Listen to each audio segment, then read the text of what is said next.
আমরা আজকে একটু প্ল্যানিং নিয়ে একটু আলোচনা করব, কারণ একটা কাজের সফলতা বা ব্যর্থতা নির্ভর করে কিন্তু প্ল্যানিং এর উপর। আমাদের প্ল্যানিং যদি সুষ্ঠুভাবে আমরা করতে পারি তাহলে কাজটা সফল হওয়ার চান্সেস অনেক বেড়ে যায়। আর যদি প্ল্যানিং এ ভুল থাকে তাহলে কাজটা সফল হওয়ার সম্ভাবনা খুবই কম। এখন প্ল্যানিং কিভাবে করতে হয় আসলে কারোর কি ধারণা আছে? আমরা একটা কাজের পরিকল্পনা কিভাবে করি? ধরেন দাদা বলল যে কালকে আমাদের বটেঘাটে স্কুলে একটা মিটিং করতে হবে, এটার প্ল্যানিং আমরা কিভাবে করব? না, এটা গেল অবজেক্টিভ, যে ওই প্ল্যানিং ওই কাজটার কি কি অর্জন হবে ওটার মধ্যে দিয়ে। আমি জানতে চাচ্ছি যে প্ল্যানিং করার ফর্মুলাটা, প্ল্যানিং কিভাবে করতে হয়, প্ল্যানিং এর বেসিক ফান্ডামেন্টালসটা কি। এইটা তো হচ্ছে স্ট্র্যাটেজি, যে আমরা কি সবার সাথে আলোচনা করে প্ল্যানিং করব না একা একা করব। এটা হচ্ছে আমাদের স্ট্র্যাটেজি, এটা ডিফারেন্স। যে দাদা একা বসে একটা প্ল্যানিং করতে পারে, অথবা সে গ্রুপে বসেও একটা প্ল্যানিং করতে পারে, অথবা আপনারই দায়িত্ব দিতে পারে যে তুমি এটার একটা প্ল্যান রেডি করো। সেই প্ল্যান করার একটা ফান্ডামেন্টালস আছে, একটা ফান্ডামেন্টাল রুলস আছে প্ল্যান করার জন্য। এনি প্ল্যান, যে কোনো প্ল্যান, সেটা হেলথ ক্যাম্প হতে পারে, সেটা ঢাকায় যাওয়া হতে পারে, সেটা একটা মিটিং হতে পারে, সেটা what ever maybe, any activities, যে কোনো অ্যাক্টিভিটিসের প্ল্যান করার জন্য একটা স্বতঃসিদ্ধ একটা রুলস আছে, সেটাকে বলা হয় plan should be smart. Plan should be smart, এই যে SMART, এটা হচ্ছে সেই ফান্ডামেন্টাল রুলস। স্মার্ট মানে কি? সব কথা বলি না, ওনা খুব স্মার্ট, হ্যান্ডসাম দেখতে হবে। ওভারঅল স্মার্টের তো একটা মানে আছে, ধরেই নেবে আমরা, ঠিক আছে। স্মার্ট মানে কি? একটা কাজ সুচারুরূপে সম্পন্ন করা, মানে হচ্ছে স্মার্টলি কাজটা করে আসছে। সে অঙ্কনটা পাঠাইছে, দাদা তুমি একটু যাও ওই দোকানে তারপিন লাগবে এটা মোছার জন্য, তারপিন কোথায় পাওয়া যায় দেখো। অঙ্কন এসে বললো যে এখানে কোথাও পেলাম না। তখন দাদা আবার বললো যে তুমি ওই অমুক দোকানে যাই জিজ্ঞাসা করো, ও ঠিকানা বলতে পারবে না। আবার গেল, যে সেখান থেকে ঠিকানা শুনে আসলো, শুনে এসে বললো যে অমুক জায়গায় পাওয়া যায়। এইবার পরের দিন সকালবেলায় অঙ্কন 10টার সময় চলে গেল, দেখলো সে দোকান বন্ধ। দোকান খোলে 12টায়। তার মানে অঙ্কন কিন্তু পারফেক্ট ইনফরমেশনগুলো আনতে পারে না, স্মার্টলি সেই কাজটা করতে পারে না। তার 2-3বার যাইতে হয়েছে, এবং আলটিমেটলি পরের দিন যে কাজটা হয় না। সে একবারেই ইনফরমেশনটা কালেকশন করতে পারে নাই, কোথায় পাওয়া যায়, কখন গেলে পাওয়া যাইতে পারে, বা সে কোনো ধারণা দিতে পারে কিনা, তার একটা ফোন নাম্বার পাওয়া যায় কিনা। এখন দাদা বারবার চালতে ফোন নাম্বারটা নিয়ে আসছে, পরের বার আবার গেল ফোন নাম্বার আন। তার মানে কি? কাজটা স্মার্টলি হয়নি। স্মার্ট মানে হচ্ছে একটা কাজ সুন্দর, সুচারু, দক্ষ এবং সুদর্শন ভাবে কাজটাকে সম্পন্ন করা, সুচারু রূপে সম্পন্ন করা। সহজ ভাষায় যদি আমরা, প্ল্যানিং এর উদ্দেশ্য হবে সবসময় যে আমরা যেন স্মার্টলি কাজটা বাস্তবায়ন করি। প্ল্যান করলাম একরকম, কাজ করলাম আর একরকম, তাহলে আর সেই প্ল্যানিং এর কোনো মানে নেই। এখন এই প্রত্যেকটার আলাদা একটা মানে আছে। মিতু যেটা বলছে, এস এর মানে হচ্ছে স্পেসিফিক। আমাদের যে কাজটার জন্য আমরা প্ল্যান করব সেটা খুবই স্পেসিফিক হতে হবে।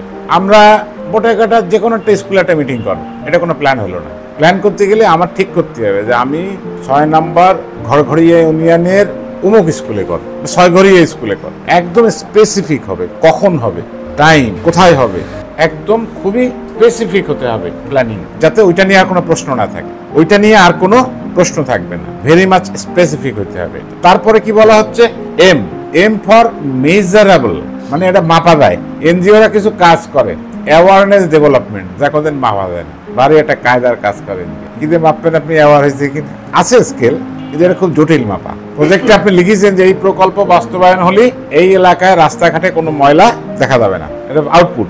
এইবার ইভ্যালুয়েশনে দেখা গেল যে হ্যাঁ রাস্তায় ময়লা আছে, তাহলে আপনি আবার প্রজেক্টে একটু ফাঁকা রাখেছিলেন, বলেছিলেন যে প্রজেক্ট শেষ হলে এলাকার 70% লোক তাদের ময়লা ফেলার ব্যাপারে সচেতন হবে। তার মানে ওই 30% ফেলেছে, আসলে ফেলেছে 100%। এই জন্য এটা মেজারেবল হইতে হবে, যে পরিমাপযোগ্য। আমি যে কাজটা করব সেটা যেন মাপা যায়।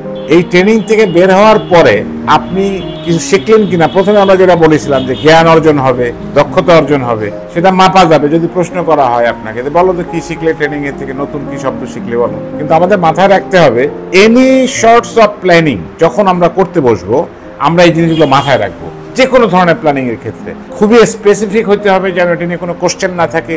কে করবে, কে এটার দায়িত্বপ্রাপ্ত, কোথায় হবে, কখন হবে, কিভাবে হবে, এভরিথিং এখানে খুব স্পষ্টভাবে থাকবে। দায়িত্বপ্রাপ্ত কে তার ঠিক নাই, কোন স্কুলে হবে তার ঠিক নাই, লেখা আছে একটা মিটিং হবে। এটা কোনো প্ল্যানিং হয় না। প্ল্যানিং করার সময় আমাকে খুব স্পেসিফিক থাকতে হবে এবং মেজারেবল, যেন সেটা মাপা যায়। আমি কাজ শেষ করার পরে দেখতে চাই যে হ্যাঁ আসলে এই কাজটা বাস্তবায়ন হয়েছে এখানে। তারপরে হচ্ছে অ্যাচিভেবল, অর্থাৎ অর্জনযোগ্য। এরকম কোনো প্ল্যান আমরা কখনো করব না যেটা অর্জন করা যায় না।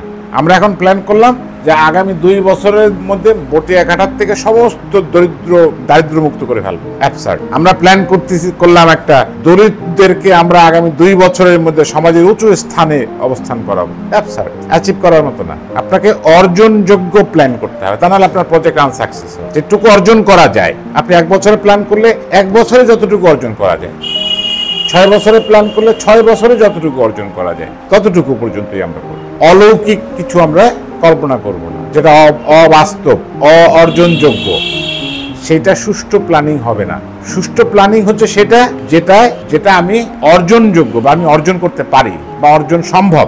আর হচ্ছে রেশনাল, অর্থাৎ এইটা যৌক্তিক হইতে হবে। একটা কাজ করলাম আমি সমাজের জন্য বা কোনো একটা প্রকল্প আমি বাস্তবায়ন করলাম, সেটা অযৌক্তিক, এটার কোনো আউটপুট নাই বা এটার কোনো যৌক্তিকতা নাই, সেই প্ল্যানিংটাকে আমরা স্মার্ট বলবো, যে প্ল্যানিংটার মধ্যে একটা রেশনালিটি আছে, যৌক্তিকতা আছে। এই কাজটা করার একটা যৌক্তিকতা থাকতে হবে। অ্যান্ড লাস্ট হচ্ছে টি ফর টাইম বাউন্ড, অর্থাৎ এই প্ল্যানিংটা একটা নির্দিষ্ট সময়ের মধ্যে বাস্তবায়িত হইতে হবে। নিশ্চয়ই কোনো কাজ অনন্তকাল চলতে পারে না। আমি যে প্ল্যানিংটা করব, এটা কি 6 মাসের জন্য করব, নাকি 3 মাসের জন্য করব, নাকি 2 বছরের জন্য করব, একটা টাইম বাউন্ড থাকতে হবে। টাইম ফ্রেমিং ম্যানেজমেন্ট আর অন্য জিনিস, বা টাইম বাউন্ড মানে ওটার একটা নির্দিষ্ট গণ্ডি থাকতে হবে, এর বাইরে যাওয়া যাবে না। ডিসেম্বর 31 তারিখের মধ্যে এই প্রজেক্ট বাস্তবায়ন হবে, এটা অনন্তকাল তো চলতে পারবে না, এরকম একটা। অর্থাৎ প্ল্যানিং এর সময় আমরা এই বিষয়টাকে মাথায় রাখি। এই প্ল্যানিং যখন যত সুন্দর হবে, আপনার কাজটা কিন্তু তত সুন্দর হবে। অলওয়েজ মাথায় রাখতে হবে, যত ছোট কাজ হোক। আমি একটা ছোট্ট উদাহরণ দিই। আমি আমার বাসা হচ্ছে জিন্নাপাড়ার নাম শুনেছেন, এই ধরেন রূপসা ব্রিজের থেকে একটুখানি, কিন্তু আমার এখন তো আমি এখানে চেম্বার নিয়েছি, আগে তো শান্তিধাম মোড়ে ছিল, অলমোস্ট শহরেই থাকতাম, সব কাজ হাতের কাছে পাওয়া যায়। এখন আমার শহরে যাওয়া হয় খুব কম, এদিকে যেহেতু চেম্বার দিয়ে যাওয়া খুব কম।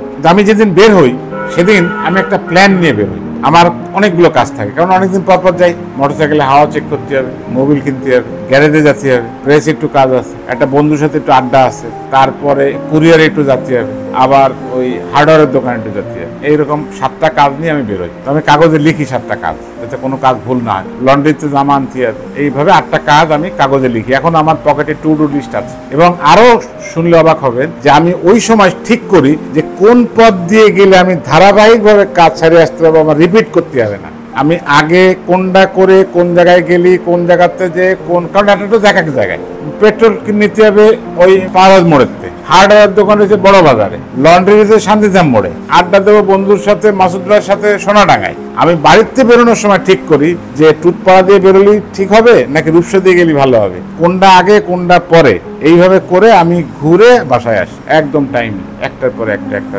কারা কখন গেলি পাওয়া যাবে আমি জানি, 8টার পরে গেলে কুরিয়ারে পাওয়া যাবে না, ওইসব মাথায় থাকে। ফলে আমি একসাথে অনেকগুলো কাজ করে আসি অল্প সময়। যদি আমি এটা না করতাম তাহলে হয়তো 3টে কাজ বাদ যেত, পরের দিন আবার যাওয়া লাগতো, অথবা ছেড়াবেড়া হয়ে যেত। একটা ছোট্ট উদাহরণ দিলাম আমার ব্যক্তিগত কাজে। এই জন্য আপনারা চেষ্টা করবেন যে প্রত্যেকটা কাজের ক্ষেত্রে নিজের ব্যক্তিগত জীবনেও প্ল্যানিং মাস্ট। প্ল্যানিং ছাড়া কিছু হয় না, কিন্তু আমরা সবাই প্ল্যানিং এ ভুল করি এইটা না জানার কারণে, যে এইটা অ্যাচিভেবল না, আমি একটা প্ল্যান করছি, টাইম বাউন্ড নাই, আমি একটা প্ল্যান করছি, কোনো স্পেসিফিক কাজ নাই, আমি একটা প্ল্যান করছি। যদি আপনি এই রুলসটা ফলো করতে পারেন প্ল্যানিং এর সময়, তাহলে আপনার প্ল্যানিংটা ভালো হবে। প্ল্যানিংটা ভালো হলে কাজ সফল হওয়ার চান্সেস অনেক বেড়ে যাবে।